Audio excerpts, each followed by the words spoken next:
যেখানে পরিপূর্ণ দিন মেনে চললে ঘরের মানুষ শত্রু হয়ে যেতে পারে, আর ওইখানে যদি একজন ইমানদার পরিপূর্ণ দিনের উপরে চলতে চায়, বাহিরের হাজারো বাধা, কথা, বিপদ আপদ, বালা মুসিবত আসতে পারে কি পারে না, এ বিষয়ের প্রস্তুতি আমাদের থাকতে হবে যে ঈমানের উপরে চললে আমাদের বাধা বিপত্তি আসবে, বিভিন্ন দিক দিয়ে ভয় ভীতি আসবে, তবে যদি নিজের অবস্থানের উপরে অটল অবিচল থাকা যায়, ইনশাআল্লাহ চূড়ান্ত বিজয় ঈমানদারদেরই হবে। ঠিক কিনা বলেন? এর অনেক উপমা আমরা সম্প্রতি সময় দেখতেছি। নিয়ারেস্ট সময়, একেবারে নিকটবর্তী সময় কি দেখলাম? আমাদের দেশের তরুণ যুবক যারা, আমরা মনে করতাম যে internet, social media, Facebook, free fire, এগুলো আমাদের তরুণ সমাজ, যুব সমাজকে মনে হয় শেষই করে দিয়েছে। কিন্তু অনেক সময় হয় ধ্বংসস্তূপের নিচ থেকেও অনেক সময় ফুলের গাছ উঠে, ফুল ফুটে। আমরা মনে করতেছিলাম আমাদের তরুণ যুবকেরা শেষ, কিন্তু আমরা কি দেখলাম?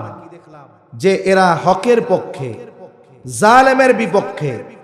এরা শুধু রাত জেগে মোবাইল টিপে এমনটা নয়, বরং প্রয়োজনে যদি দেশের জন্য, ইসলামের জন্য জালেমের বুলেটের সামনে দাঁড়াতে হয়, এই তরুণ যুবকেরা এগুলোর তোয়াক্কা করে না। ঠিক কিনা বলেন? এই যে ভয়কে তারা জয় করতে পেরেছে, যার কারণে কি হয়েছে? অস্ত্রবিহীন এই মানুষগুলোর হাতে অস্ত্র নাই, বোমা নাই, কেউ নাই সাথে, কিন্তু নিজেদের অবস্থার উপরে অটল অবিচল থাকার কারণে একটা সময় জয়ের মালা তারা পরিধান করেছে। ঠিক কিনা বলেন? এখন বলেন তো, মানুষ যদি জাগতিক সফলতা অর্জনের জন্য দৃঢ়তার উপরে থাকতে পারে, ভয়কে জয় করে দাঁড়িয়ে থাকতে পারে, আল্লাহ তাআলা জাগতিক সফলতাও তাদের দেন। আর কোন ব্যক্তি যদি ঈমানের জন্য, দ্বীনের জন্য অটল অবিচল থাকে, বলেন তো আল্লাহ তাদের বিজয় দিবেন কি দিবেন না? এজন্য ভয় ভীতি আসলে তোয়াক্কা করা যাবে না। আফগানিস্তানের মুজাহিদেরা করে নাই। আমেরিকা এবং তার সম্মিলিত জোট ন্যাটো শক্তি প্রায় 2 যুগ ধরে আক্রমণ চালিয়ে গেছে, ধ্বংসস্তূপে পরিণত করে ফেলেছে। ওই মানুষগুলো তাদের ভয়ে মাথা নোয়ায় নাই। একটা সময় আল্লাহ তাআলা তাদেরকে এমন বিজয় দান করেছে, আমেরিকা এবং তার জোট শক্তি রাতের আধারে পালিয়ে যেতে বাধ্য হয়েছে। সিরিয়ার উপরে জুলুম অত্যাচার, আল্লাহর বান্দারা নিজেদের অবস্থানের উপরে অটল। তারা রাশিয়ান বোমাকে ভয় করে নাই, জুলুম অত্যাচারের তোয়াক্কা করে নাই, অবস্থার উপরে অটল অবিচল। একটা সময় কি হলো? আল্লাহ রাব্বুল আলামিন তাদের মাধ্যমে দামেস্ক, সিরিয়াকে বিজয় করলেন, আর জালেম আসাদ আল বাশার ও তার সাঙ্গপাঙ্গ নিয়ে পালিয়ে যেতে বাধ্য হলো।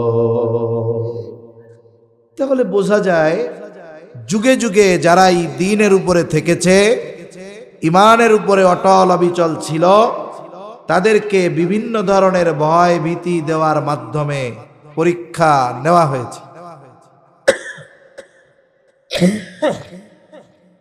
কিন্তু যেই মানুষগুলো অবস্থার উপরে অটল, একটা সময় আল্লাহ তাদেরকেই বিজয় দান করেছে। এজন্য ভয় ভীতি এই জামানায় আসতে পারে, এই জামানায় ঈমানের উপরে চলার কারণে বাধা আসতে পারে, কিন্তু আল্লাহ তাআলা দেখতে চান যে বান্দা এই ভয় ভীতির কারণে তার ঈমানকে ত্যাগ করে কিনা, ভয় ভীতির কারণে আমি আল্লাহকে ভুলে যাই কিনা। আল্লাহ তাআলা মূলত এটা দেখতে চান। এজন্য যখন কোনো ভয় ভীতি আসে, ঈমানের উপরে থাকার কারণে, দ্বীনের উপরে চলার কারণে বুঝতে হবে আমার পরীক্ষা চলতেছে। আমি যদি এখন অটল অবিচল থাকতে পারি, অচিরেই এই সফলতার মালা আমার আপনার গলায় আল্লাহ তাআলা পরিধান করায় দিবেন। এই ঘটনা বলতে গেলে অনেক ঘটনা বলা যাবে। সাহাবায়ে কেরাম জীবনের সর্বস্ব ত্যাগ করেছেন ঈমানের জন্য। সাহাবায়ে কেরাম হাজারো প্ররোচনা, লোভ, ভয় ভীতি দেওয়ার পরেও ঈমানের উপরে অটল অবিচল থেকেছেন। এর কারণে একটা সময় কি হয়েছে? যে চূড়ান্ত বিজয় আল্লাহ তাআলা তাদেরকে দিয়েছেন।